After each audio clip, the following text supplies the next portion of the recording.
So, 1 month after I got married, I got a call from my aunt, and incidentally, she was the only one who gave me this advice that I'm going to share with us today.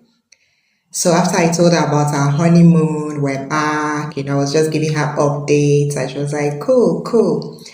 And she said to me, there's one advice I'm going to give you right now. It's up to you to take it if you want, but it's just your choice.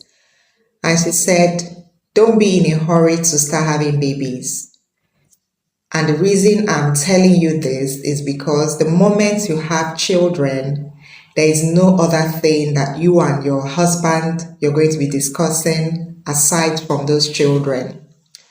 Meanwhile, every other person around me was busy calling, trying to find out a few months after we got married, if the baby had entered. This was people's business. People took it upon themselves. I had a friend who actually took it upon herself to start checking my ovulation, drew out my ovulation plan and started, telling me what to do and how to go about stuff and all that. So every other person around me was busy trying to package me or prepare me for having a child immediately after my marriage. But the only person who ever told me something I hadn't heard anywhere, nobody else had said anything around that at that time to me, was that my aunt. And in hindsight today, because these are some of the things that I talk about, of course I didn't pay attention to what she said because, I didn't even think I knew what I was doing at that time. So, of course, shortly after we got married, some months after we got married, I got pregnant, like in the first 6 months. In hindsight today, I wish I had paid attention to that, my aunt, okay?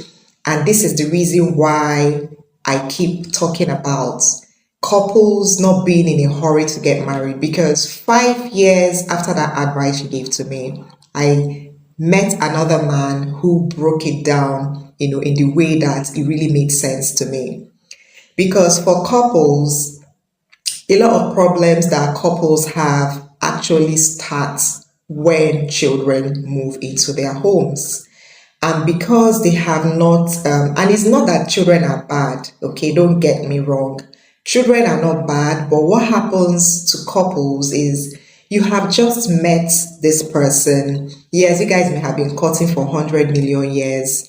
You have just met him. Marriage and courtship, they're not the same. These were some things I even argued about when I got married. There was a man that was telling me this, marriage and courtship are not the same. I was busy arguing, no, I've known my husband, we've been friends for many years, even though we're not dating, we've known ourselves and all that. He said, no, marriage and courtship, they're different. Yeah, you start living with this person, you really don't know so much about him. You guys are sharing your homes together.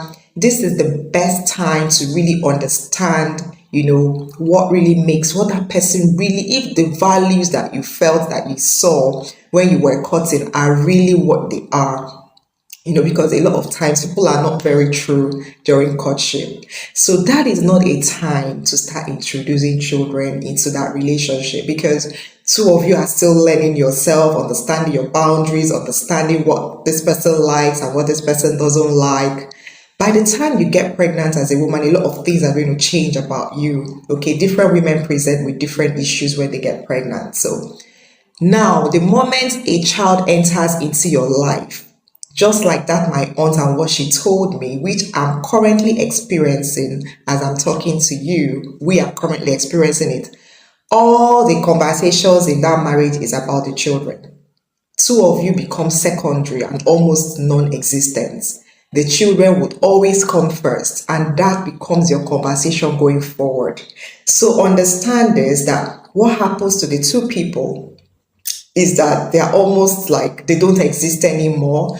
The only conversation they're having is either the child is sick, need to go to the hospital, we need to do immunization, we need to pay for school fees, we need to buy new clothes for them, we need to change their shoes, the children are growing, they're writing exams. This is the conversation that will replace the two of you after you get married, especially if both of you have not spent time discovering yourselves, knowing yourselves and understanding each other. And these are the reasons why a lot of couples tend to have issues, especially where they didn't understand themselves before children started coming in. So I said I'm going to bring this point in today to many couples, who are recently married. Don't be like me, okay? Don't be like me, okay? Don't be like me. Someone gave me this advice many years ago and I didn't pay attention to it. It's always better for couples to spend time understanding themselves, planning for those children before they come, because children require a lot of time, a lot of investment of time, knowledge. Just a whole lot that two of you need to know, before those children start coming, especially knowledge about the two of you, knowledge about what to do with the kids. A lot of families I know today, they have children, they are clueless about those children, what to do with them. Children are just running all over the place. Okay, now we've had children. They said have children. We have them right now. 4 children. We've given birth to them, but they don't know what to do with the kids. Because having a child, is one thing. Knowing what to do with that child, to keep the child engaged, to grow that child into becoming a sane human being, that would not contribute to, problem in the society, is a totally different ball game. And a lot of families today don't know how to move from the point of having a child to the point of developing a child. And that's also because they didn't even spend time understanding themselves. Because if you don't even understand yourself, I don't know what you want to pass on to a child. So today is not even about talking about children. I just wanted to share, an advice that I got in the early years of my marriage that I didn't pay attention to, and based on that lesson, I'm sharing this content with you today so that you can learn from it. I didn't pay attention to that, but I'm sharing with you today for you to take note of that. The first thing that couples should not do is just to start having children. It is wrong. It's so wrong. Take it up, take it down. People have talked about this, menopause, all those things coming. It is totally wrong, my dear. There is always time for everything. Once you get married, what you need to do immediately after that is just to get to know yourselves, discovering yourselves, planning for those children and what exactly you want to do with those children when they come, because that is much more important than having those children. So thank you.